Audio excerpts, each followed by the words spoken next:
Bienvenue voyageurs dans la caravane de la Gitane sans filtre. Je suis ravie de vous retrouver pour votre tirage du mois de décembre, le dernier tirage de l'année.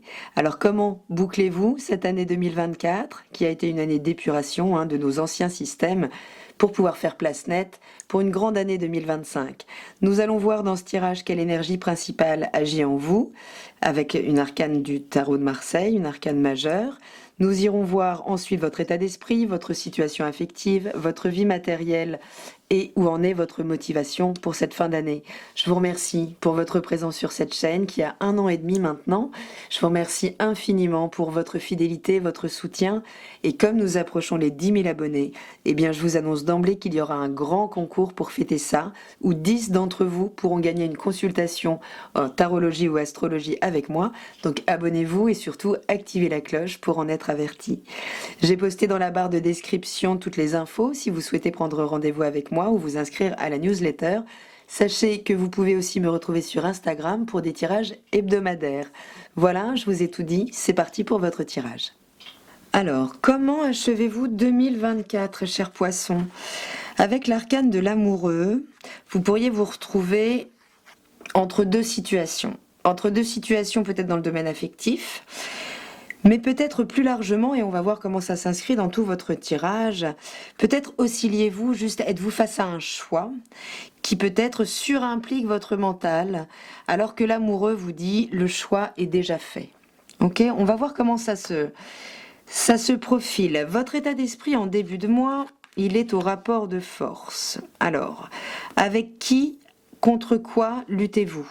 Il est question ici de choisir peut-être vos combats. Peut-être mettez-vous beaucoup trop d'énergie à réfréner ce qui vous fait vibrer, tout simplement parce que le mental veut s'imposer. Peut-être justement devez-vous là vous appliquer à entrer dans une forme de contrôle émotionnel, de gestion de vos émotions. Peut-être est-ce un rapport de force dans les échanges avec le partenaire, avec l'autre en général. Peut-être avez-vous des difficultés à communiquer sans entrer dans des rapports de force, mais peut-être est-ce un rapport de force donc intérieur qui crée une lutte sempiternelle entre vos pulsions, vos désirs et le mental et toute finalement la structure de pensée qui vient lutter contre. En tout cas, il y a de la tension en ce début de mois.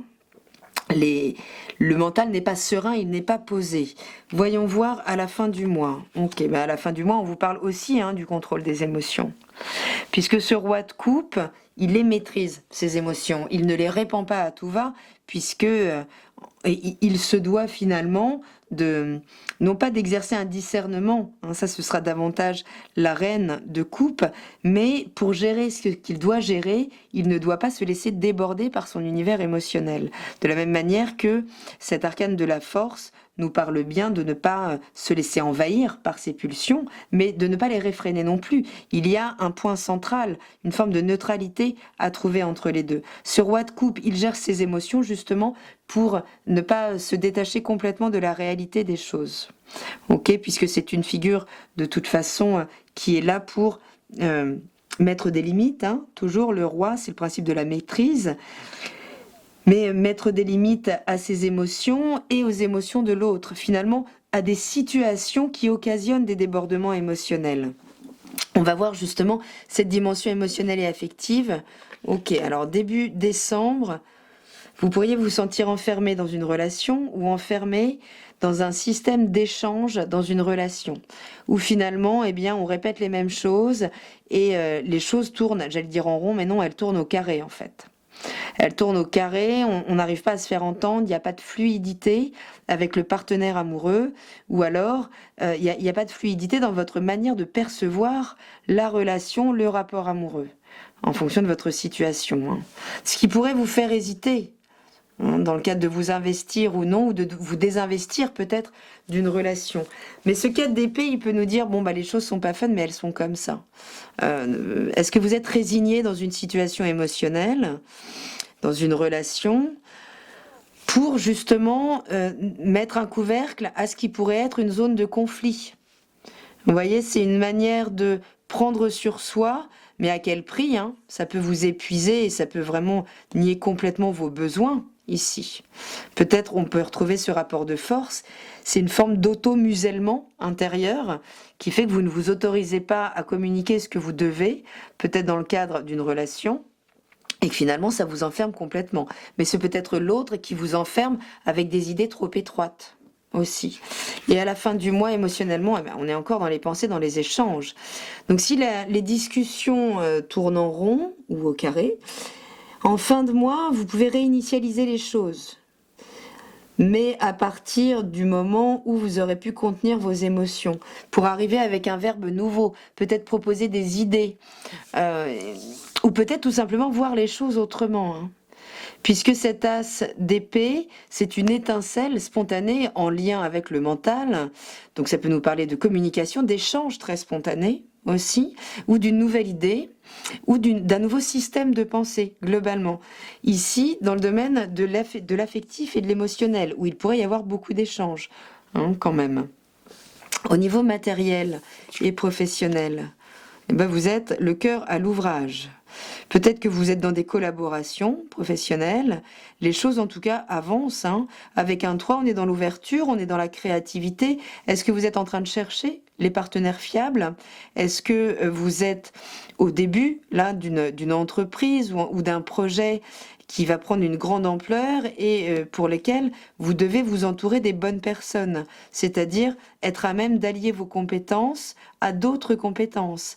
Ça peut parler de votre rapport justement à vos collègues, comment vous déléguez le travail, comment vous le répartissez, comment vous arrivez à gérer émotionnellement, peut-être hein, aussi.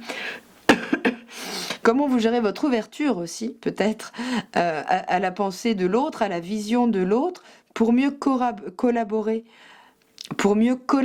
avec lui au niveau professionnel. En tout cas, il y a l'idée, là, d'améliorer sa situation professionnelle, peut-être en allant chercher de l'aide, en allant chercher d'autres compétences qui pourraient compléter les vôtres. Et en fin de mois, on voit les choses de manière beaucoup plus claire, ici. Oui, parce que cette arcane, cette as d'épée amène beaucoup de clarté dans des situations dans lesquelles on peut être complètement endormi aussi, hein, au niveau émotionnel et relationnel. Mais, vous voyez, d'ailleurs, on peut retrouver dans ce dessin, moi j'aime beaucoup toujours, hein, voir cette continuité. Il y a vraiment cet aspect rectiligne à avoir, cette posture peut-être du hiérophante qui peut parler d'une entité qui va intervenir aussi, alors peut-être pour contractualiser les choses, dans un sens ou les décontractualiser.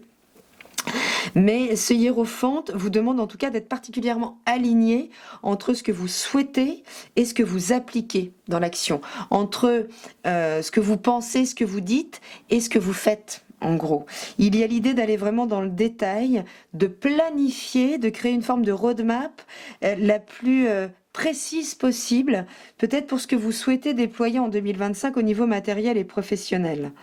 D'accord? Et peut-être qu'en trouvant les bons collaborateurs ou en allant cherchant de l'aide auprès de gens qui peuvent avoir des compétences que vous n'avez pas, qui peuvent passer par une autorité extérieure, hein. Ça peut être un paternel aussi, un patriarche qui vient prodiguer ses bons conseils en fin de mois et vous amener une vision complètement nouvelle sur votre situation matérielle et professionnelle.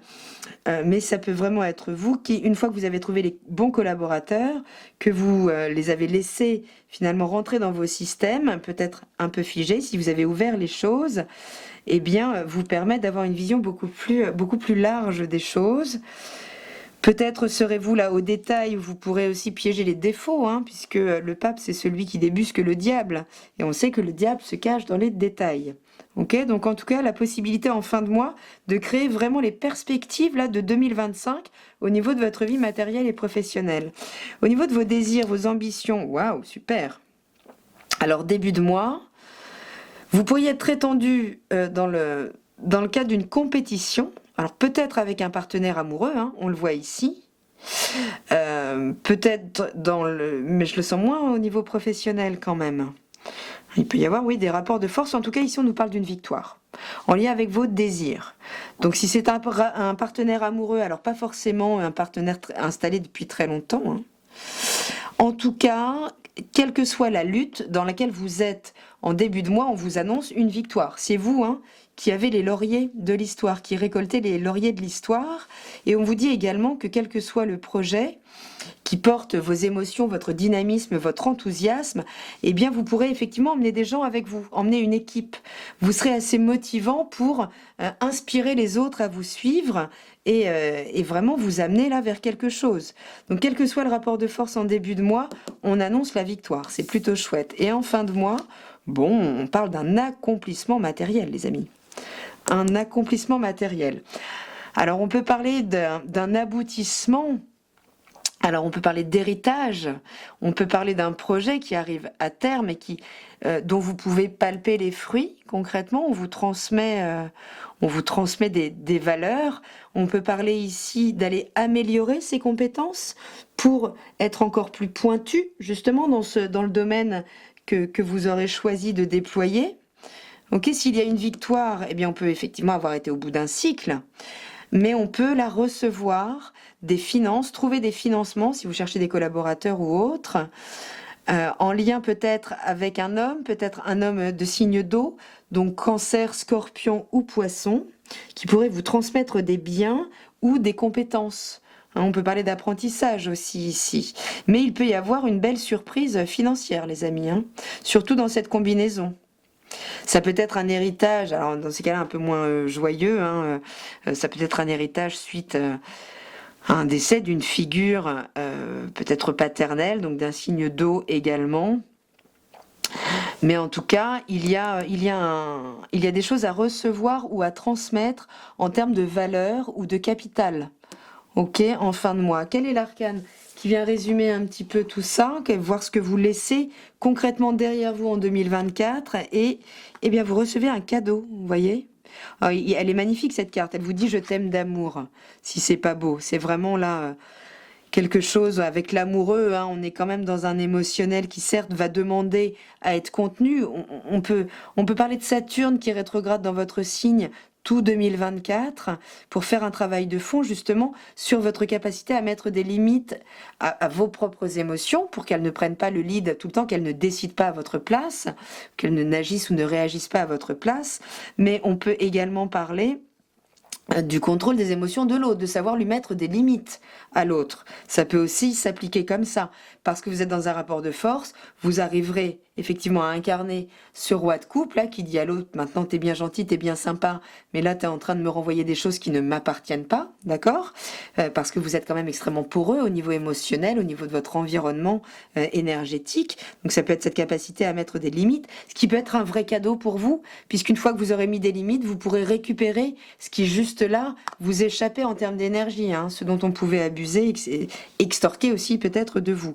En tout cas, si là, avec ce 10 de denier, oui, il peut y avoir un héritage concret, une abondance de valeurs, un vrai cadeau en tout cas qui est reçu, qu'il soit matériel ou immatériel, les amis.